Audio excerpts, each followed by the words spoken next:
Navi Mumbai network.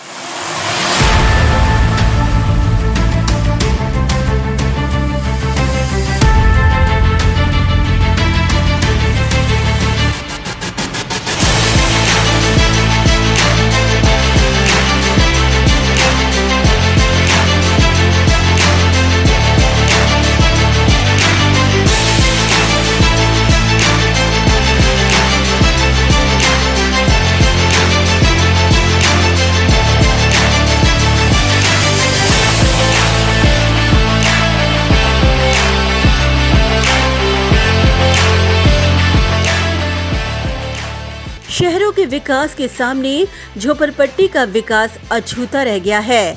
ऐसे में झोपड़पट्टियों के विकास vision के अपने लक्ष्य के साथ झोपड़पट्टी क्षेत्र का प्रतिनिधित्व करने वाले पूर्व विरोधी पक्ष नेता विजय चौगले लगातार झोपड़पट्टी में रहने वाले लोगों को उनके घर का मालिकाना हक प्रदान करने, उनके जीवन स्तर में बदलाव लाने की दिशा में लगातार काम करते आ रहे हैं।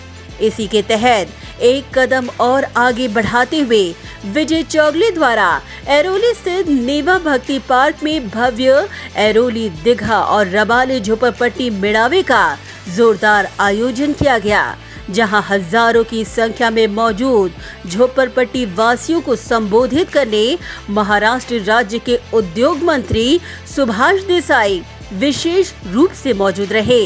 साथ ही उनके साथ उपस्थित थे ठाणे के सांसद राजन विचारे, झोपड़पट्टी सुधार मंडल महाड़ा के सभापति विजय नाहटा समेत शिवसेना के तमाम पदाधिकारी। नवी मुंबई में ये पहली बार था कि जो कहा उसे पूरा करने का दम भरने वाले विजय चौगले के नेतृत्व में इस विशालकाय आयोजित झोपड़पट्टी मेड़ावे में झोपड़पट्टी के नागरिकों ने अपनी मौजूदगी दिखाते हुए शिवसेना के माध्यम से बदल रहे जीवन स्तर पर अपने विश्वास की मोहर लगाई। बता दें कि आज नवी मुंबई में दीघा से लेकर नेरुल तक फैले MIDC की 300 एकड़ जमीन पर असंख्य झोपड़पट्टियां स्थित हैं। तकरीबन 29 झोपड़पट्टी क्षेत्र में करीब लाखों की तादाद में नागरिक जीवन यापन कर रहे हैं। ऐसे में उनके घरों को संरक्षण मिल सके, उन्हें उनके घर का मालिकाना हक मिल सके, इसीलिए लगातार विजय चौगले उनके लिए एक मजबूत चट्टान की तरह खड़े रहे हैं। यही कारण है कि इन झोपड़पट्टी में रहने वाले नागरिकों की समस्याओं का समाधान हो और उन्हें सरकार की SRA अर्थात झोपड़पट्टी पुनर्वसन योजना की अधिकृत जानकारी मिल सके। इसी मकसद के साथ विजय चौगले के नेतृत्व में इस मेड़ावे का आयोजन किया गया था। इस मेड़ावे को संबोधित करते हुए उद्योग मंत्री सुभाष देसाई ने हजारों की संख्या में मौजूद झोपड़पट्टी वासियों को सीधा सवाल किया कि अगर उन्हें उनका जीवन स्तर बदलना है और उन्हें पक्का मकान चाहिए तो क्या वे SRA योजना को अमली जामा पहनाने के सबसे महत्वपूर्ण प्रक्रिया सर्वेक्षण के पहले चरण के काम को पूरा करवाने में उनका पूरा समर्थन देने के लिए तैयार रहेंगे, और अगर वे तैयार हैं तभी वह इस दिशा में एक कदम और आगे बढ़ाएंगे। सुभाष देसाई के इस सवाल पर सभी मौजूद नागरिकों ने एक मत से सर्वेक्षण को अपनी हामी भरते हुए अपना पूरा समर्थन सरकार को दिया।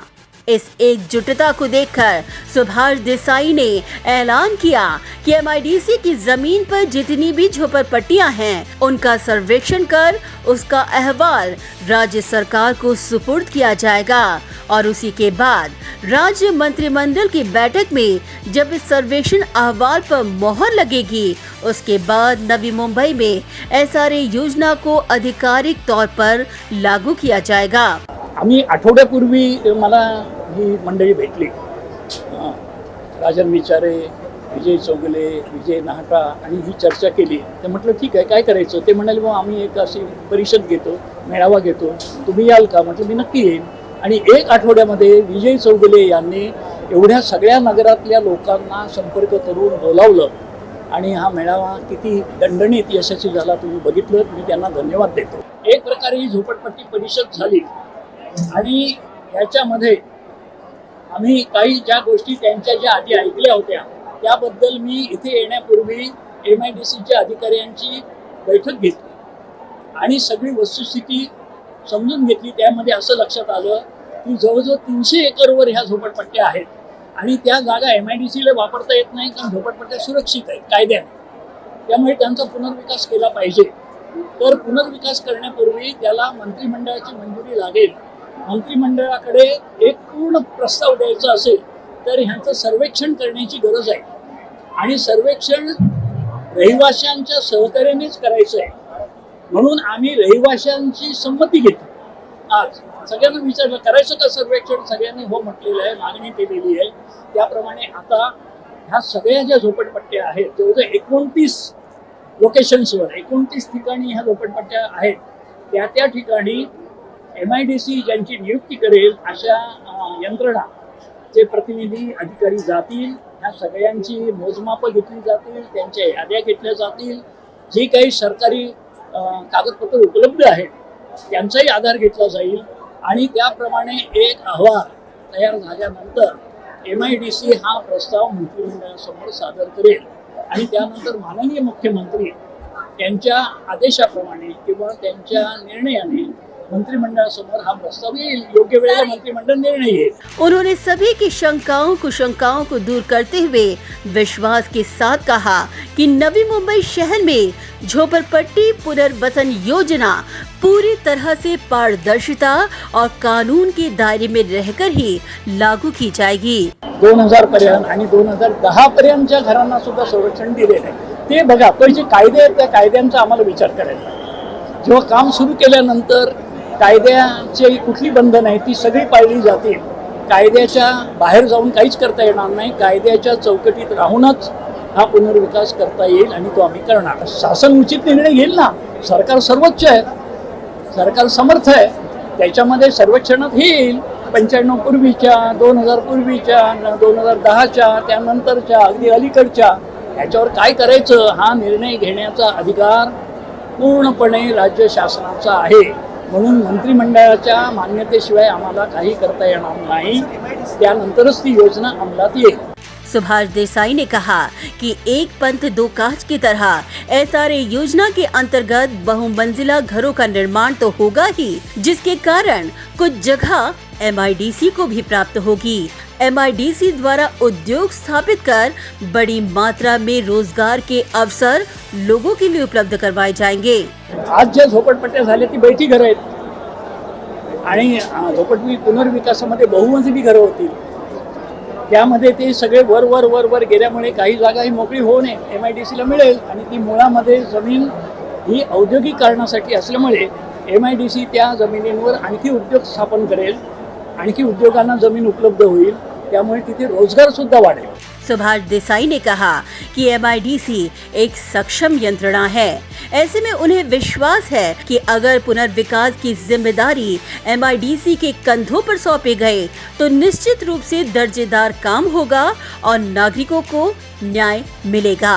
आम्ही मरोळमध्ये एक छोटा प्रयोग केला आणि तो चांगला झालेला आहे.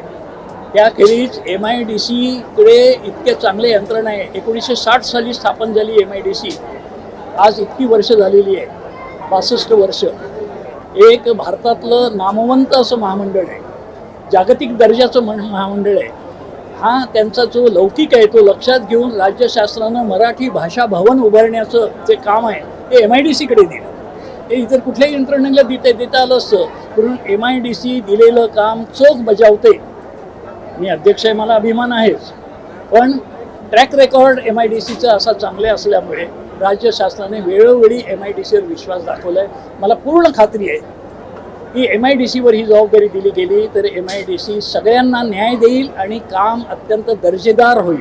वहीं पूर्व विरोधी पक्ष नेता विजय चौगले ने कहा कि पिछले 30 से 40 सालों से ये मुद्दा प्रलंबित पड़ा हुआ है. ऐसे में अब उन्हें MIDC के माध्यम से न्याय चाहिए और नवी मुंबई की झोपड़पट्टी में रहने वाले लोगों के घरों पर अनधिकृत का सिक्का मिटाकर उन्हें उनका मालिकाना हक का पक्का मकान देना ही उनका मुख्य मकसद है. 40 वर्षापासूनचा हा प्रलंबित विषय आहे. आता नवी मुंबई महानगरपालिकेलाच 25 वर्ष पूर्ण होऊन गेलेले आहेत. आता या काळामध्ये 30 वर्ष पूर्ण होतील आणि महानगरपालिकेने सुद्धा प्रत्येक वेळेस अशी धोरणं असं काही धरसोड वृत्तीचं पत्करून आजपर्यंत झोपडपट्टीला न्याय नाही मिळाला. आज आम्ही ज्यावेळेस झोपडपट्टीमध्ये आम्ही एक नगरसेवक म्हणून काम करतो तेव्हा महानगरपालिकेच्या माध्यमातून त्याला वॉटर मीटर गटाराची ह्या सुविधा आम्ही देऊ शकतो. पण ज्या डेव्हलपमेंट झोपडपट्टीमधून व्हायला पाहिजे, प्रत्येकाला वाटतं की आपलं हक्काचं घर व्हायला पाहिजे, हक्काचं काही गोष्टी व्हायला पाहिजेत, म्हणून हा जो झोपडपट्टीवरती MIDCचा सिक्का लागलेला आहे आणि आमच्या सर्व लोकांवरती जो अनधिकृतचा सिक्का लागलेला आहे तो सिक्का पूर्णपणे पुसून टाकून MIDCच्या माध्यमातून आम्हाला न्याय भेटायला पाहिजे. याच्यासाठी आम्ही माननीय उद्योगमंत्री सुभाष देसाई साहेब यांच्याकडे गेलो होतो आणि आम्ही पालकमंत्री एकनाथ शिंदे साहेबांना पण भेटलो होतो आणि म्हणूनच आज स्वतः उद्योगमंत्री या ठिकाणी उपस्थित राहिलेत आणि त्यांनी ज्या गोष्टी सर्वे करण्याच्या आणि लवकरात लवकर न्याय देण्याचा आणि दोन्ही कॅबिनेट मंत्री मुख्यमंत्र्यांना भेटून तो कॅबिनेटमध्ये विषय घेण्याचं त्यांनी ठरवलेलं आहे.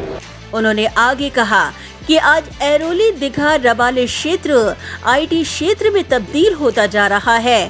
ऐसे में क्षेत्र के विकास की तेजी को देखते हुए झोपड़पट्टी क्षेत्र के विकास के लिए उन्होंने जो ब्लूप्रिंट बनाया है वह MIDC के कानून के अधीन रहकर बनाया है. अगर वह उचित होगी तो निश्चित रूप से उस पर विचार होगा. जो प्रोजेक्ट केलेला आहे तो लोकांना न्याय देण्यासाठीच केलेला आहे आणि जर तो त्या नियमामध्ये बसत असेल आणि सर्व गोष्टी नियमाच्या अधीन असतील, MIDCच्या नियमाच्या अधीन असेल तर कुठल्याही परिस्थितीमध्ये तो आम्हाला न्याय मिळणारच आहे. आणि आम्ही जो प्रोजेक्ट केलेला आहे तो प्रोजेक्ट काय विजय चौगुलेने करावा अशातला प्रकार नाही आहे. तो प्रोजेक्ट त्याच धर्तीवरती आम्हाला MIDCच्या माध्यमातून जर करायला भेटला आणि आम्हाला जर गोरगरिबांना न्याय मिळाला तर एवढ्या दिवसांचं जे झोपडपट्टीवासियांचं स्वप्न होतं ते स्वप्न साकार होईल आणि लवकरात लवकर ते प्रोजेक्ट अंमलात आणता येईल. आता मी ज्यावेळेस बोललो की एका बाजूला झोपडपट्टी नाही, त्याच्या बाजूला मोठे मोठे डाटा सेंटर, आज जर अशी परिस्थिती बघायला गेलं तर ऐरोली, दिघा या ठिकाणी, रबाडा या ठिकाणीमध्ये आज फॉरेनमधनं सर्वात जास्त डाटा सेंटर आणि IT कॉरिडॉर आणि सर्वात जास्त फॉरेन म्हणजे अमेरिकेपासून, चायनापासून, संपूर्ण जपानपासून सर्व लोक या ठिकाणी मोठी फॉरेन करन्सी इकडे फॉरेन कंट्रीतल्या डाटा सेंटर इथं आलेले आहेत आणि एका साईडला डाटा सेंटर आणि एका बाजूला झोपडपट्टी.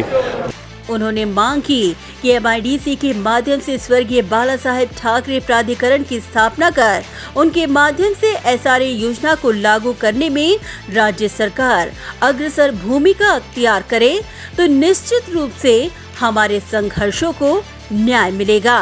इकडे 1 लाखाच्या आसपास झोपडपट्ट्या आहेत. त्याच्यामुळे माझं म्हणणं असं आहे की MIDCच्या माध्यमातूनच बाळासाहेबांच्या नावाने एखादं प्राधिकरण करून या झोपडपट्ट्यांना न्याय देण्यात यावा. ज्या पद्धतीने बाळासाहेबांनी झोपडपट्टीतल्या इथल्या लोकांसाठी आणि नवमुंबईकरांसाठी पहिल्यापासून जे प्रयत्न केले त्या झोपडपट्टीच्या माध्यमातून सुद्धा आम्हाला त्याच्यामध्ये न्याय मिळेल आणि हे नाव आजराम होईल झोपडपट्टीच्या माध्यमातून, असं आमचा प्रयत्न आहे. लवकरच प्राधिकरणाच्या माध्यमातून याला जर दिशा आणि योग्य दिशा दिली तर मला वाटतं आज आमचे मुख्यमंत्री उद्धव ठाकरे साहेब असतील, नगरविकास मंत्री एकनाथ शिंदे साहेब असतील, आमचे उद्योगमंत्री देसाई साहेब असतील, आमचे खासदार राजन विचारे असतील, नाटा साहेब, मी स्वतः आम्ही याच्यामागे एवढा फॉलोअप घेतलेला आहे की जोपर्यंत हा प्रश्न सुटणार नाही तोपर्यंत आम्ही मागे लागलेलोच आहोत आणि कुठल्याही परिस्थितीमध्ये झोपडपट्टींना न्याय देण्याचा आम्ही प्रयत्न करणारच आहोत. विजय चौगले ने कहा कि हमारा आगे भी यही लक्ष्य रहेगा कि जल्द से जल्द झोपड़पट्टी पुनर्वसन प्रक्रिया को नवी मुंबई में